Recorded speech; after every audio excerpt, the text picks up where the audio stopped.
Hey, this is Brent with Lykins Motorsports. Our 496 Weber engine is still here. We're going to get it buttoned up so we can ship it out next week. A few things that we need to do. We've got a thermostat, and I've got a replacement gasket laying there in case I need it. And I'll show you what I do when I put the thermostats in. We've already got our pilot bushing knocked in. And this is in the box here, is our new Ram billet steel flywheel. I got the lightweight version. The regular weight is around 30 pounds, I think, and this one is, if I remember right, like 19, 20, something like that, so it's considerably lighter. But we're going to get, well, let me back up a little bit more. We had a change of plans. We were originally going to use Dennis's Lakewood Bellhousing, but it didn't have, the block plate didn't have the hole in for this pipe plug right here, so I had to drill it. When I finally got everything fitted, the powder coat was really thick on it, so I had to ream the holes to get it to even get up over the bell housing dowels.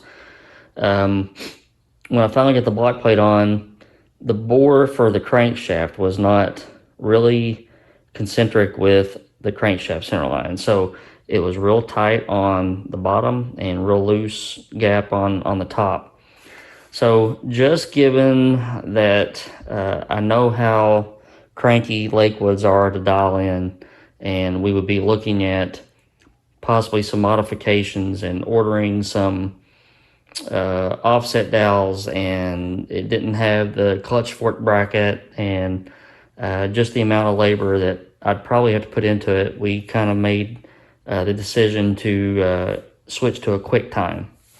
So this episode of the channel, we're going to get Flywheel on, check a few things on that, get our bell housing dialed, and then get everything assembled, including the clutch and all that stuff.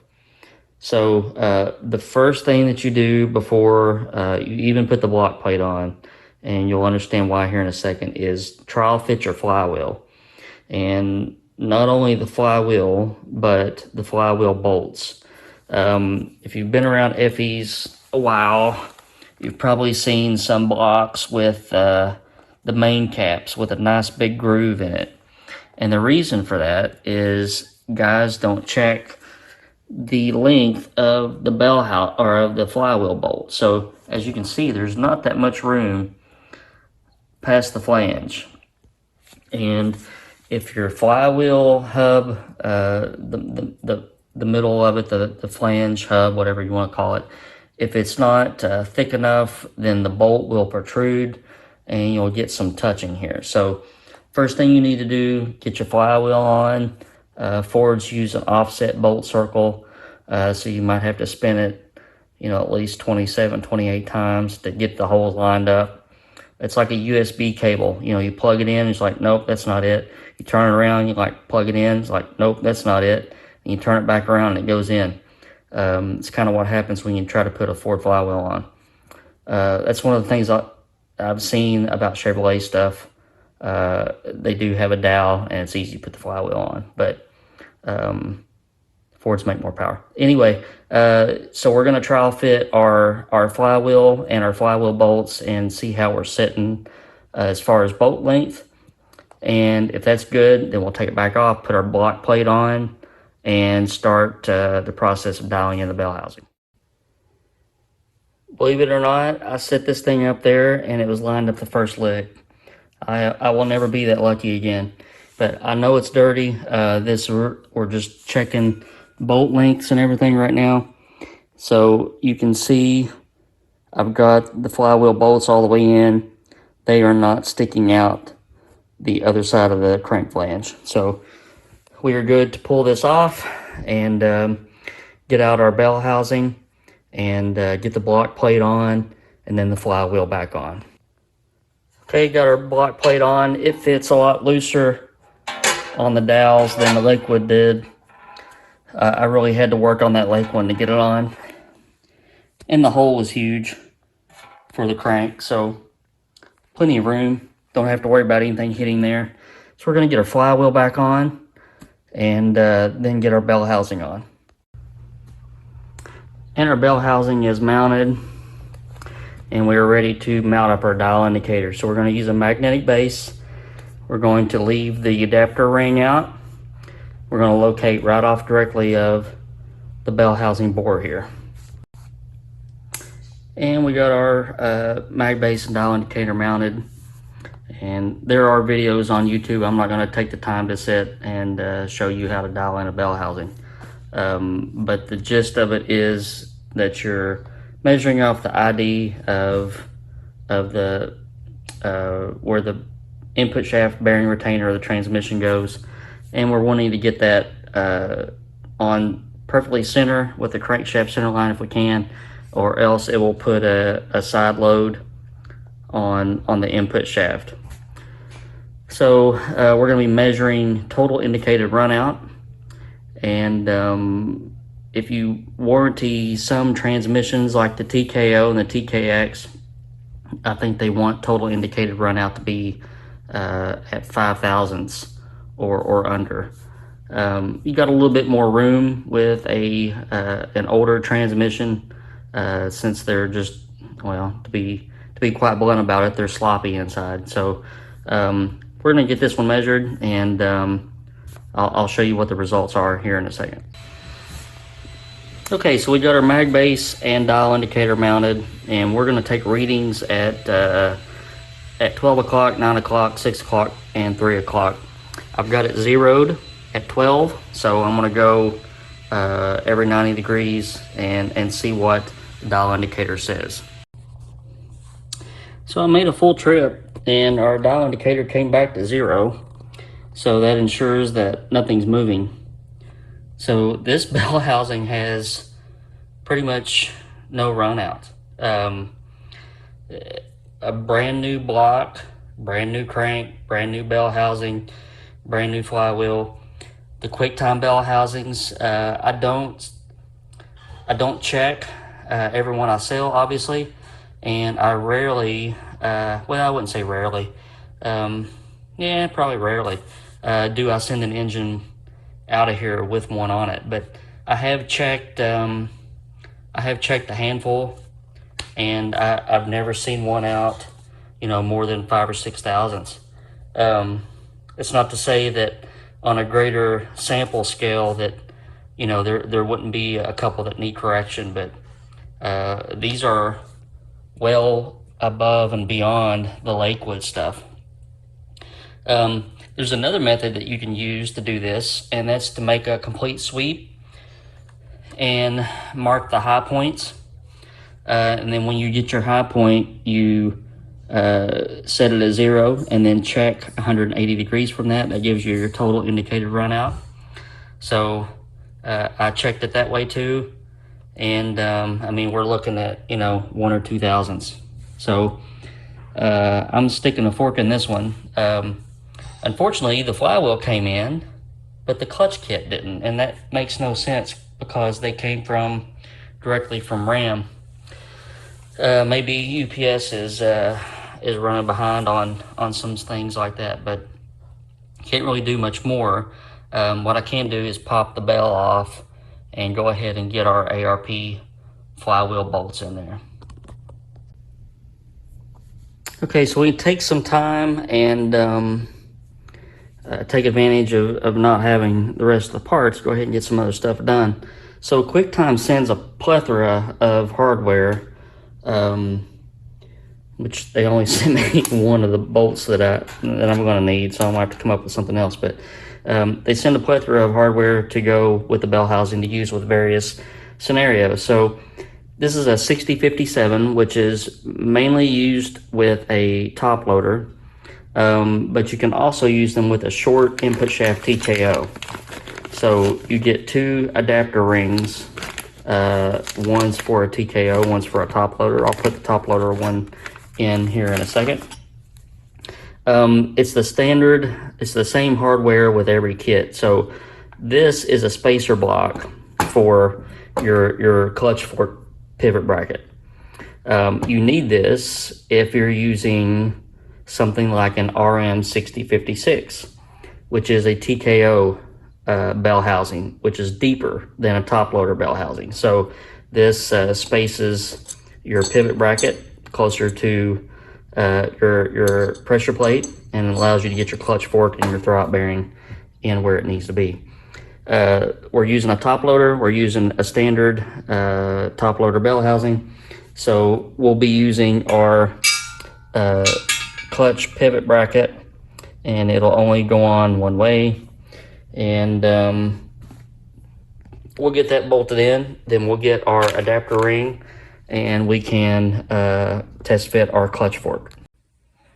Okay, so I got that test fitted, and I'm making sure that nothing comes in contact with stuff that it shouldn't. So clutch fork moves freely, and what I'll do is put some Loctite on those bolts and torque those babies down, and then we'll get our adapter rings in. So this other bracket is for a clip type, or I'm sorry, a spring type early clutch fork. This pivot bracket uses that. So it also comes with a pivot ball if you want to use a fork that pivots on the passenger side. So they give you all kinds of stuff, which is pretty nice considering the bell housings are almost $1,000, but they are extremely well made. The way that they advertise these are, even the non-SFI versions are rated to hold a flywheel or a clutch explosion. If you want the SFI version, they are much bigger. They've got like a 1-inch flange around the bottom, and then your block plate is bolted to the bell housing all the way around the bottom. You can also get them with a window. So it'd be a window at your 12 o'clock position. They're bolted on. These have that has to be installed by Quicktime. It's nice for I'm sorry, not at 12 o'clock, at 6 o'clock. That's nice for guys with adjustable pressure plates, and you can get in through the bottom and adjust your pressure plate through a window. All right, so the top loader input bearing retainer measures 4 7/8, so 4.875. The TKO measures 4.850. So you just have to make sure and put the correct bearing retainer in here. So we'll be putting this back in the bag, and we'll be using this here in a second. It's an interference fit. You gotta shove it down in there real good, and I'll get a dead blow hammer and install that.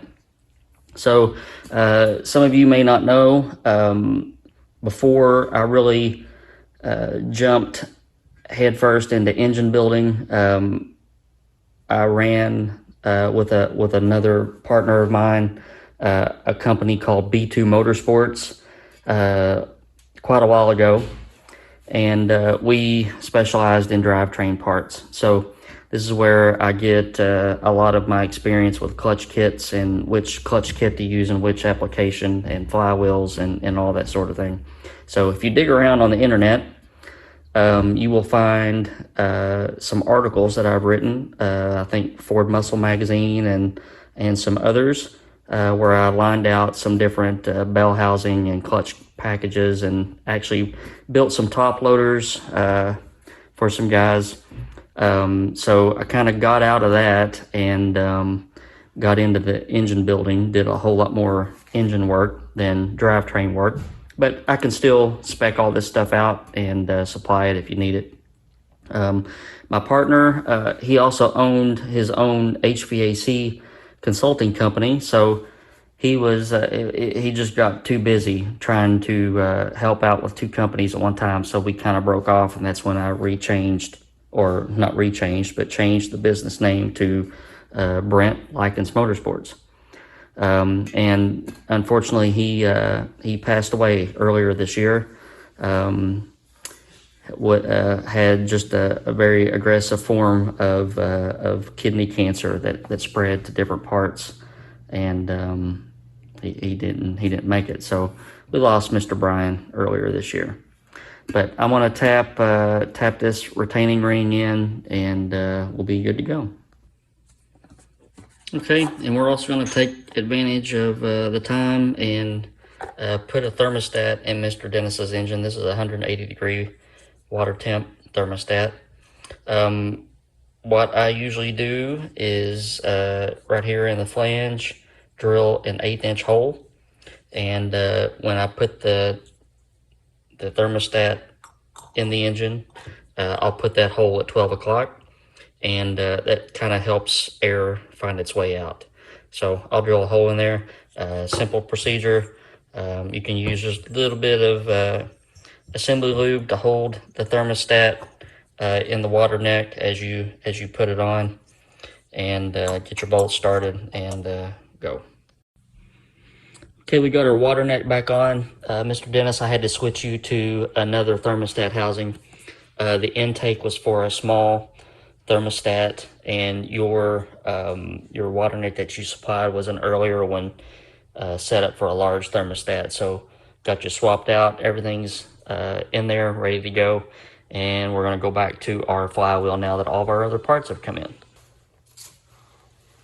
All right, so if you read your ARP flywheel bolt instructions, these torque at 85 pound-feet. They want you to use a Loctite 242, which is a blue Loctite, and use some ARP lube under the head of the bolt. So I'm going to get those loaded up now.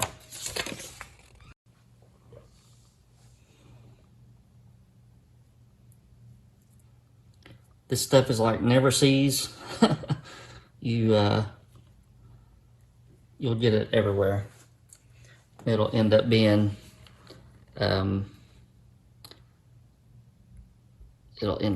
everywhere by the time you're done with it.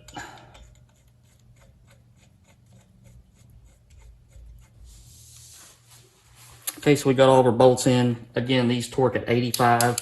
I'm going to step it up. I'm going to do half first. And we just do crisscross.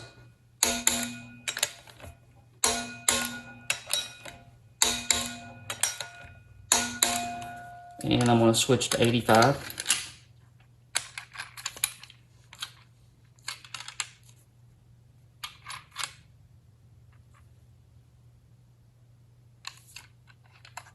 Okay, there's 85. We're going to do it again.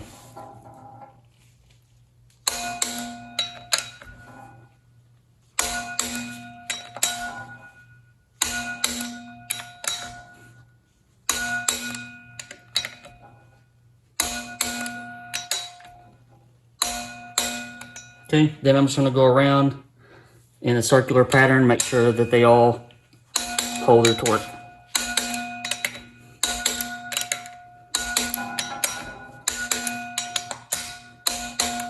That's all there is to it. So now I'm going to go back and clean all this junk up, and it'll be time to get our clutch kit on the flywheel.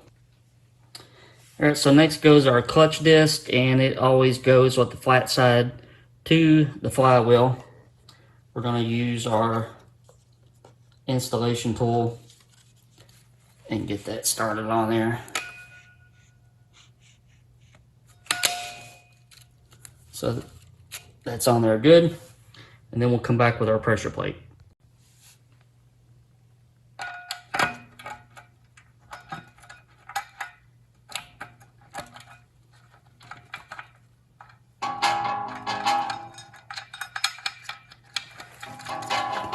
I'm gonna get it hung on here with this one bolt.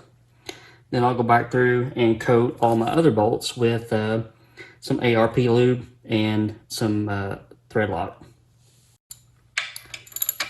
All right, so once all 6 bolts are in, just go around evenly and draw the pressure plate down. You can probably see the fingers moving as I do that. Just want to go evenly until the plate's touching the flywheel.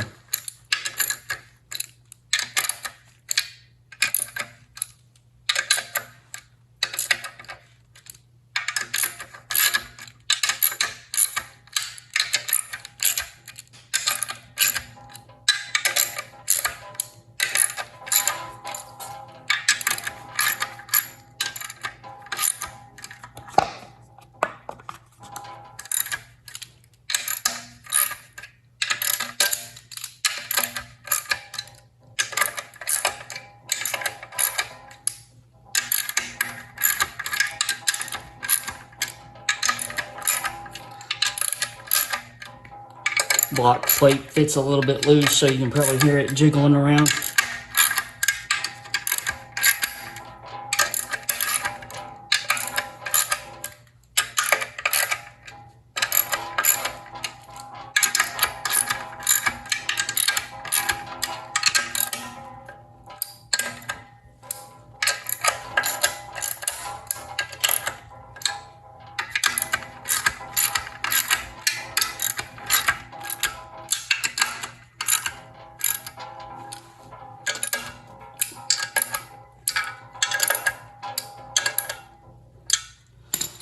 Okay, and these are 5/16 bolts, and ARP says to torque those at 25 pound-feet.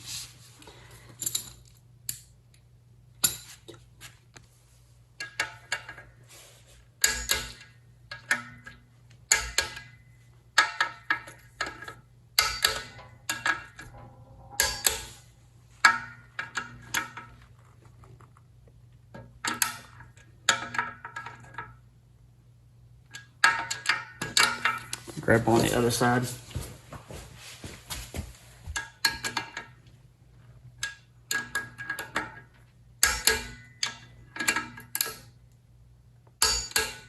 We'll go one more time around. 1, 2, 3, 4, 5,